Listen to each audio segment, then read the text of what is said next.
probably seen Labradorite lots, you probably own loads of pieces, that electric blue flash, the golds, the greens, but do you know exactly what it is? Welcome to my brand new series, Crystal Education, where weekly I am going to take some of the crystals you know and you love and teach you exactly what they are, where they come from, how they form, how to care for them, and of course why we work with them spiritually, which I know all of you are going to be very keen to know. And we're starting with one of my favourites, Labradorite. I can just see some shine there, some flash going on. This isn't simply a grey crystal, it's a feldspar mineral, specifically a calcium, sodium, plagioclase feldspar. I hope I said that right. And this incredible flash that you can see within the Labradorite in the light has its own name. This is Labradorescence. Labradorescence. And that colour isn't painted on, it isn't injected in, it's actually caused by extremely fine internal layers within the Labradorite, refracting that light back out for you to be able to see. It's beautifully reflected and scattered back towards our eyes, creating all of these wonderful flashes. So this is a rare one.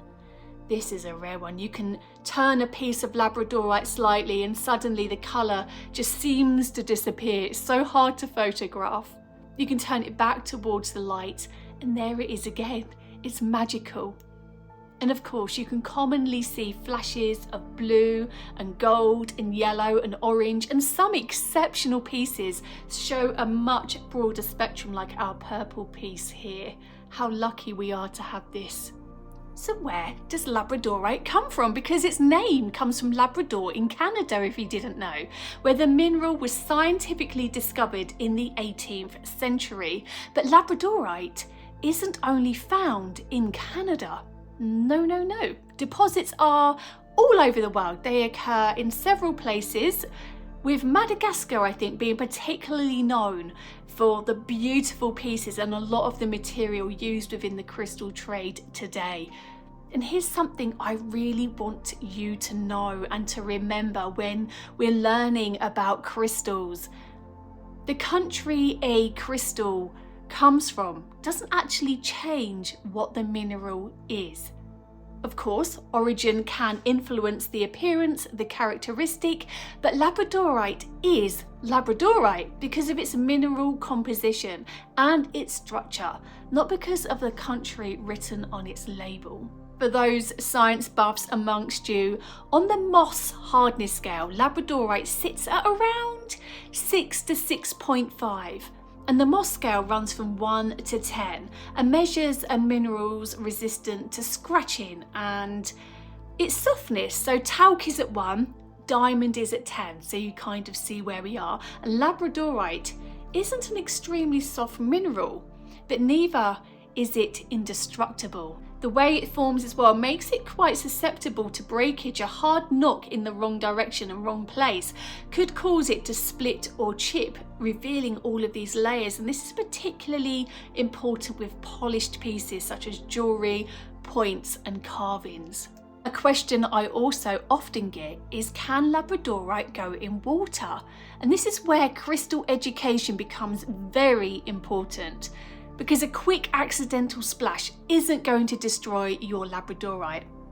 But I wouldn't recommend regularly soaking it in water or leaving it submerged or using water as your main cleansing method. Believe me, this is a porous material. Unfortunately, some of my suppliers have used an oil to protect the Labradorite. By the time it arrives with me, it's dulled, it's darkened. You want to keep that luster, so just dust it, keep it nice and dry as much as you can. And you definitely do not want to put your crystals through unnecessary physical stress in order to cleanse their energy. Instead, I would be using a great method with your Labradorite, such as sound. My favourite is sound. Get your favourite songs, sing to it, disperse that stored energy. or even place it next to selenite. Selenite's a great cleanser of energy. Now, when Labradorite is being valued aesthetically, people may well look at the range and the strength of the flash and the Labradorescence. I love that word.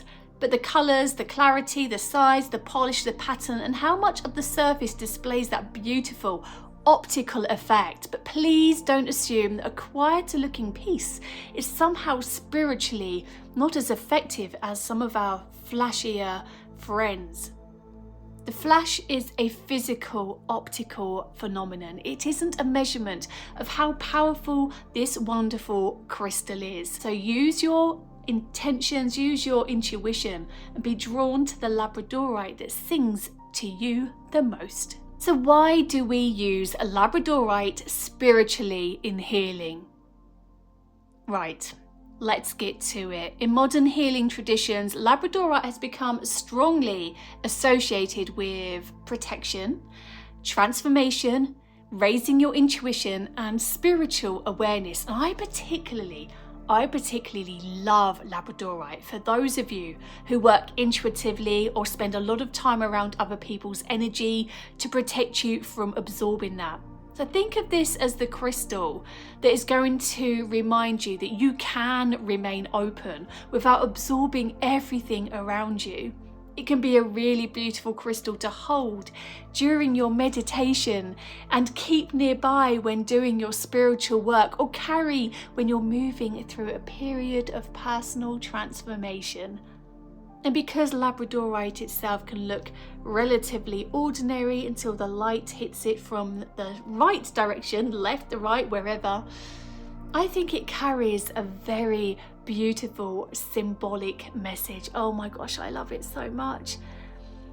That message is that not everything extraordinary about you needs to be visible at all times.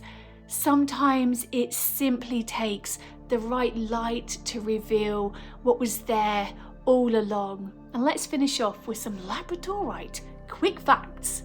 Mineral family, feldspar.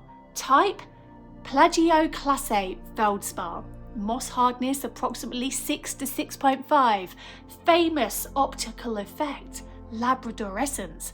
It's named after Labrador in Canada. Its common colours are grey to dark grey body colour with blue, green, gold, yellow, orange, and sometimes multicolour flashes like we have. If you're on our courses, you'll know this, but the crystal system is triclinic.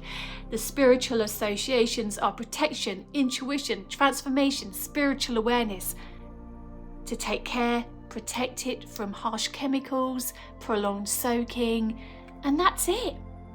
Your first lesson in crystal education is done. Congratulations, because the more you understand what your crystals actually are, the more incredible they become. But which crystal should we put under the microscope next week?